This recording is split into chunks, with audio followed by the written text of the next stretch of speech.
Please sir. मैं एक शायरी बोल रहा था सर। क्या आप क्या बोलना चाहते हो? शायरी बोलना चाह रहे हैं। शायरी बोलना चाहते हो? माइक जरा। मेरे लिए? Yes sir. पक्का? हाँ, अब तो लीगल है।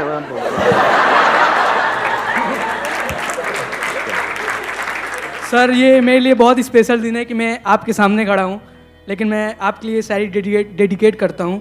वो याद नहीं करते हम भुला नहीं सकते, वो हंस नहीं सकते हम रुला नहीं सकते, हमारे संदीप सर इतने महान हैं कि वो हम बता नहीं सकते और आप जता नहीं सकते। क्या बात है!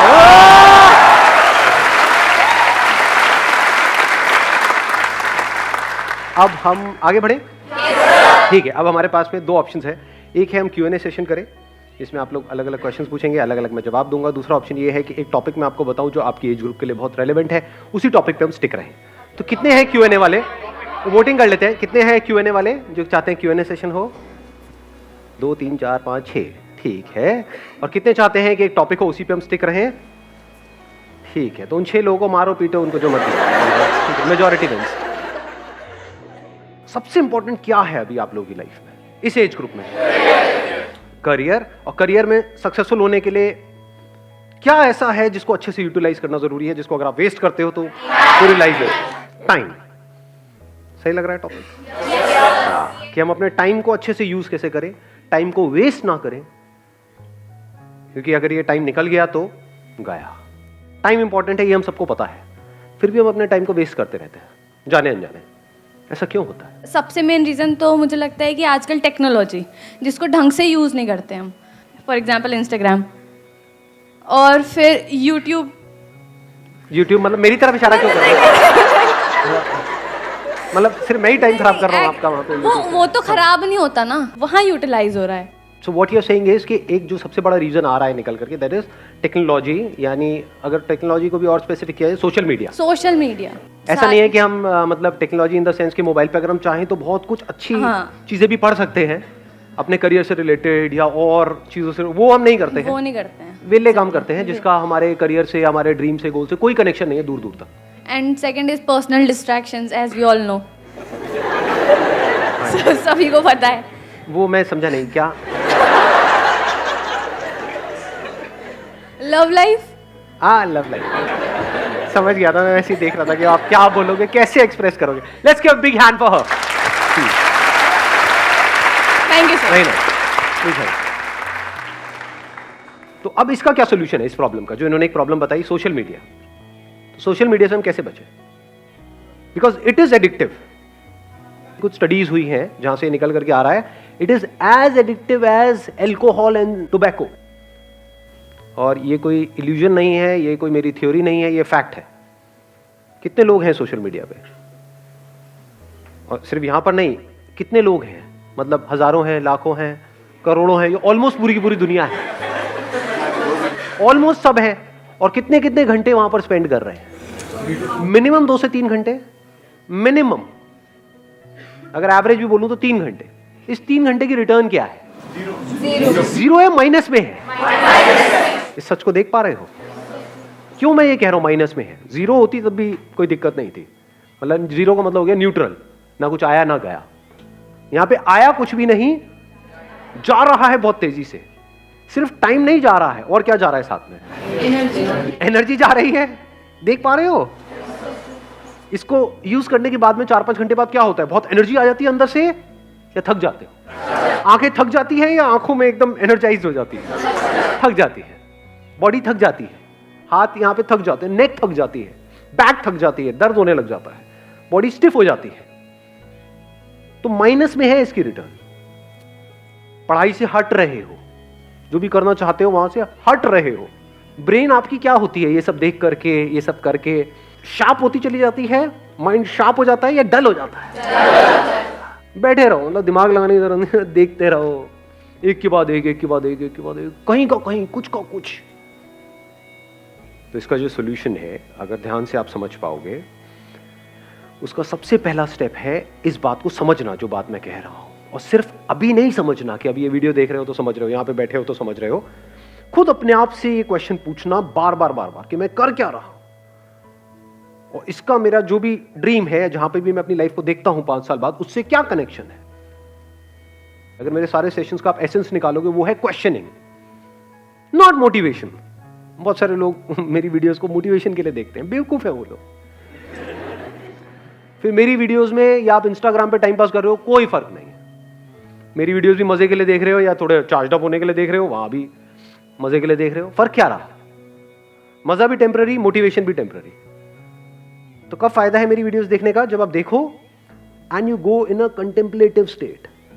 मतलब वीडियो देखने के बाद में वीडियो बंद किया और 10 मिनट के लिए या 20 मिनट के लिए या 1 घंटे के लिए बैठ करके अपने आप से क्वेश्चन पूछ रहे हो, कह रहे जो बंदा कह रहा है बात तो सही है, जो कह रहा है उसको मैं प्रैक्टिकली अपनी लाइफ में अप्लाई क्यों नहीं कर पा रहा हूं, क्यों नहीं कर पा रही हूं?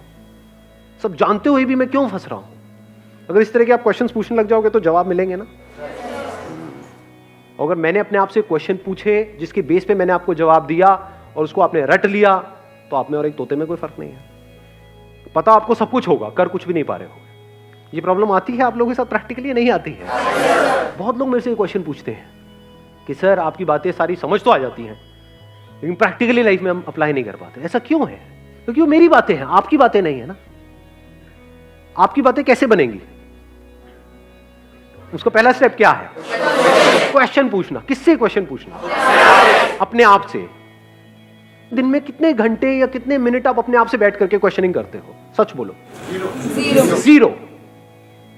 ये प्रॉब्लम की सारी जड़ है। क्वेश्चनिंग ही तो फर्क है आप में और एक जानवर में, एक गली के कुत्ते में और आप में फर्क क्या है? कभी सोचा है अपने आप से बैठ? थोड़ा कड़वा तो नहीं लग रहा? मैं कई बार बोलता तो हूं इतना स्ट्रांगली, मेरे को खुद को अजीब लग रहा होता है, लेकिन कई बार ये चीजें जरूरी होती है।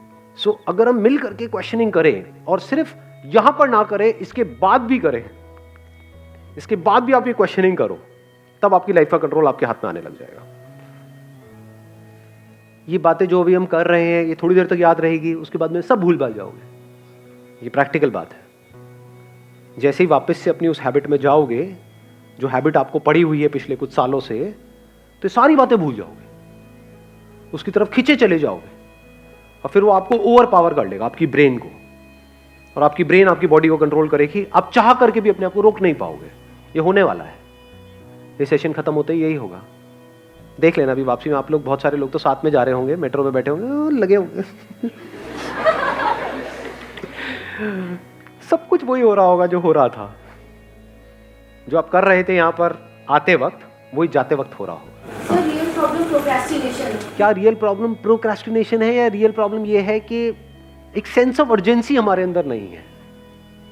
Do you have that sense of urgency कि यार मेरा टाइम निकल रहा है, मुझे कुछ करना है? अंदर से ये आग लगी हुई है। सच बोलो अपने आप से। Do you have that fire? अगर होगी तो फिर तो ये सोशल मीडिया पे हावी हो ही नहीं सकता ना। ये आपको ओवर पावर नहीं, कुछ भी आपको ओवर पावर नहीं कर सकता। डिस्ट्रैक्शन जीरो हो जाते हैं। मैं क्या करता हूं प्रैक्टिकली, मेरा फोन है किसी के पास में? मेरा किसके पास में दिखाना है? सबसे महंगा फोन है वर्ल्ड का, उससे ऊपर कोई है ही नहीं।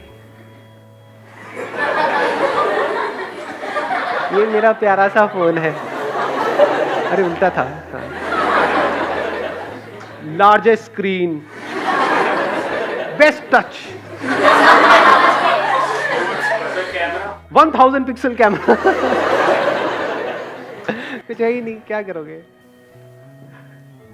ये मेरा फोन है, बट मेरे पास में एक और फोन भी है। वो अपने पास में नहीं रखता हूं वाला फोन, मेरे पास में ये वाला फोन रहता है। बट कभी कुछ इंपॉर्टेंट काम करना है, कोई एकदम से ईमेल आ गई है, कुछ आ गई, तो उस फोन को मैं ऑन करता हूं, फटाफट से वो काम करता हूं, ऑफ करता हूं, रख देता हूं। अब ये किसने किया है? मैंने किया है, अपने लिए किया है, जबकि मेरे को इसकी जरूरत नहीं है। अगर एक्चुअल में आप समझोगे तो आप किस लिए करना चाह रहे हो? अपने करियर के लिए। जबकि एक्चुअल में देखा जाए तो कौन है यहाँ पर जो कहेगा कि मेरा करियर बड़ा कमाल का सेट हो गया है जी, मैंने कर लिया जो कुछ करना था मुझे लाइफ में फाइनेंशियली? है कोई? एनीबडी? मैं तो हूं। करियर में जहां तक भी आप जो भी सोच सकते हो उससे बहुत बड़ा कुछ मैं ऑलरेडी कर चुका हूं। अगर आज मैं पूरा दिन भी बैठ करके मोबाइल पे टाइम पास करता रहूं, मुझे फाइनेंशियली कोई फर्क नहीं पड़ने वाला है, फिर भी कर रहा हूं। और आपको करना चाहिए, फिर भी आप नहीं कर रहे हो ना। घोचू ये होते हैं प्योर घोचू, तो कोई इंप्योरिटी है ही नहीं। समझे? करना किसको चाहिए, कर कौन रहा है? मतलब मुझे एक्चुअल में इसकी जरूरत नहीं है, फिर भी मैं कर रहा हूं। क्यों?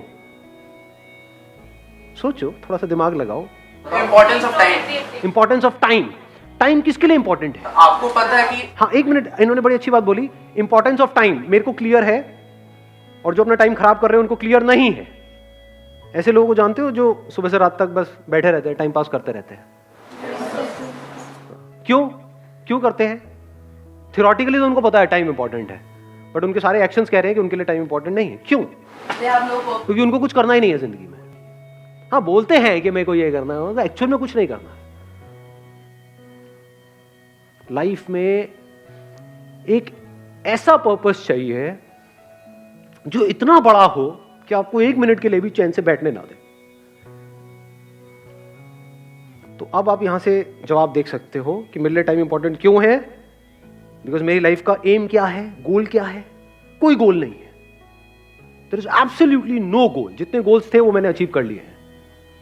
अभी भी क्यों टाइम को वेस्ट नहीं कर रहा हूं? बिकॉज पर्पस है। वो पर्पस क्या है कि इस इंसान होने का जो मतलब है, यानी I got this body, I got this brain, mind, this way of thinking, intellect, ये सब है ना, ये मेरे पास में है ना, इसकी जो हाईएस्ट पॉसिबिलिटी है उसको अचीव करना है मुझे। सर, ये जो आपके क्वेश्चंस और ये सारी जो चीज़ें हैं, मतलब कि आप बढ़ चुके हैं आगे from financial freedom, you have achieved the financial freedom, उसके बाद आप ये सब सोच पा रहे हैं। सबसे पहले तो हम लोग को फाइनेंशियली पहले फ्री और ये सारी चीज़ें जब हम लोग के दिमाग से हटेंगी, तभी तो फिर हम लोग ये सारी स्पिरिचुअलिज्म पर सोच पाएंगे। सर, अब आपने एक बड़ा अच्छा क्वेश्चन पूछा है कि भाई कि ये सारी बातें जो मैं कर रहा हूँ, ये स्पिरिचुअल बातें हैं, ये तो बातें तब है ना जब पेट भरा हुआ हो, जब हमारे पास में पैसा आ जाए, जब हमारे पास में उससे ज्यादा हो जितना हमको चाहिए, तब ये सारी बातें काम की है। नहीं, अगर आपका पर्पस हो जाता है ये जिसकी मैं बात कर रहा हूं कि जो भी ये इंस्ट्रूमेंट मेरे पास में है इसकी हाईएस्ट पॉसिबिलिटी को अचीव करना, तो क्या फाइनेंशियल फ्रीडम, फाइनेंशियली इंडिपेंडेंट होना इसका पार्ट है या नहीं है? It is one of the part. It is the most important part. So इस पर्पस में ये भी आ गया। ये कह लो, ये पर्पस एक ऐसा है जो सीढ़ियां आप आगे ऊपर चढ़ते चले जा रहे हो जिसका एंड है ही नहीं, उसकी पहली सीढ़ी यही है। If you are not financially free, if you are working for money, तब तो पूरे दिन सुबह से रात तक you are just working for money. तो पूरी जिंदगी क्या किया? पैसे के लिए काम किया, पैसे के लिए जिए, पैसे के लिए मरे। तो अपने पे तो काम कभी किया ही नहीं। तो इसको अलग मत करो। यही हमारी सबकी प्रॉब्लम है। अभी हुआ क्या है, जिस तरह का हमारा एजुकेशन सिस्टम है, हमने इन दो चीजों को अलग अलग कर दिया है। यानी स्पिरिचुअलिटी को, spirituality is nothing but understanding of life, understanding of how your brain works, how your body works. It is not the last step. यही प्रॉब्लम हुई है। अभी आप लोग क्या सोचते हो कि अभी हमारी एज है 18-19 साल, अभी क्या जरूरत है? ये पैर कब्र में लटके पड़े होंगे, 70 साल के हुए पड़े हैं, सुनाई दे नहीं रहा है, तब आगे कुछ चल रहा। हाँ, क्या बोल रहे हो? अरे क्या खत्म हो गया क्या? देखा ऐसे लोगों बैठे हुए, समझ आ रहा है उनको कुछ ना जी? तो understanding of life, understanding of your self, understanding of your body, your mind, your intellect, understanding of how things work, हर चीज को बारीकी से समझ लेना कि अगर मैं ये काम कर रहा हूं तो इसकी वजह से क्या होने वाला है अगले 5 साल बाद। जो मैं बनने की सोच रहा हूं, वो जो लोग बन चुके हैं, क्या उनकी लाइफ बहुत कमाल की है? उनकी जिंदगी अगर झंड है तो मैं ये काम क्यों कर रहा हूं? मैं अपने 5 साल क्यों खराब करने वाला हूं? वहां पे दिमाग लगाना इंपॉर्टेंट है कि मैं एक्चुअल में फाइनेंशियली फ्री कैसे हूं। फाइनेंशियल फ्रीडम का मतलब क्या है कि आने वाले 10 साल बाद मैं फाइनेंशियली फ्री हो जाऊंगा या हो जाऊंगी। उसके बाद जिंदगी में कभी भी मैं पैसे के लिए काम नहीं करूंगा। ये हमारा गोल होता है, या होता है कि बस किसी तरीके से मेरे पास में इतना पैसा आ जाए कि वहां से ये हो जाए। उसके आगे हम सोचते ही नहीं है, बहुत छोटा सोचते बहुत छोटा सोचते हैं। मतलब उसमें एनर्जी कहां है, उसमें जान कहां है, उसमें पावर कहां है? तो जब गोल बनाना ही है इस एज में, तो ढंग का बनाओ ना। ढंग का गोल का मतलब क्या है ढंग का गोल? मैं कुछ ऐसा कर रहा हूं 10 साल बाद जो कोई करने की सपने में भी नहीं सोच सकता है। एनर्जी आई गोल से या नहीं आई? मजा आ रहा है गोल सुनने में? नहीं आ रहा है। तो जब ऐसे हम गोल सेट करते हैं तो एक तो नंबर 1 एनर्जी आ जाती है, और नंबर 2 अब आप टाइम वेस्ट कर ही नहीं सकते क्योंकि आपका गोल औरों के गोल से बहुत बड़ा है। गोल छोटा मोटा हो तो you can afford to waste time, you can afford to kill your time.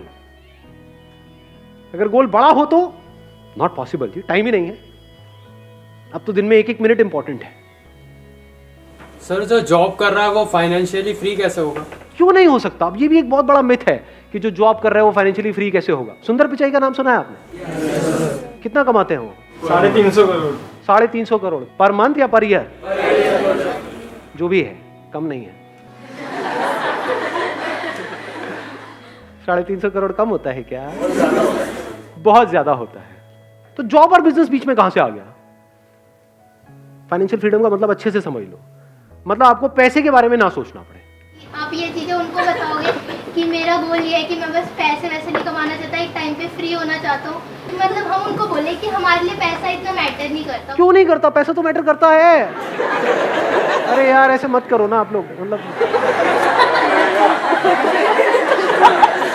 कैसे समझाऊं मैं आप लोगों को, मुझे समझ नहीं आता है। अरे पैसा बहुत मैटर करता है। फाइनेंशियल फ्रीडम का मतलब क्या है? कि आपके पास में बहुत पैसा है, तभी तो आप पैसे से फ्री हुए। आप एक काम कर रहे हो जहां पे आप महीने का 20,000 रुपए कमा रहे हो और आपके घर का रेंट है 25,000 रुपए, तो फाइनेंशियल फ्रीडम टट्टू।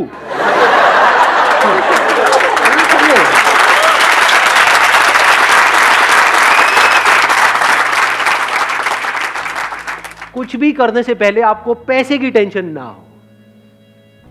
मतलब अगर आप किसी रेस्टोरेंट में जाओ तो आप राइट साइड में ना देखो, लेफ्ट साइड में देखो। सिंपल करता हूं। 250 रुपये, 180, 170, 5 रुपए अब भैया पापड़ नहीं, पापड़ नहीं। कभी भूल के भी ये मत समझ लेना पैसा is not important.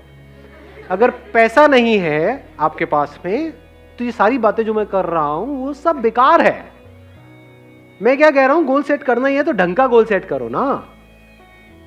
Discover the highest possibility, the highest potential of this.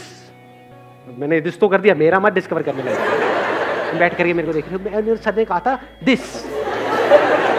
Sir आप कितने अच्छे हो, आप कितना अच्छा बोलते हो, सर आई लव यू, ये वो ऐसे फुद्दू काम नहीं करते। दिस मतलब this to achieve the highest possibility of this. ये पर्पस कभी भी अचीव नहीं होने वाला है, लेकिन मजा बड़ा आने वाला है। लास्ट मोमेंट भी जब होगा ना, मतलब ऐसा अंदर से पर्सनालिटी ऐसी बनती चली जाती है कि अगर एक्चुअल में आपको पता है कि हाँ मौत सामने खड़ी है और अब कुछ नहीं हो सकता है।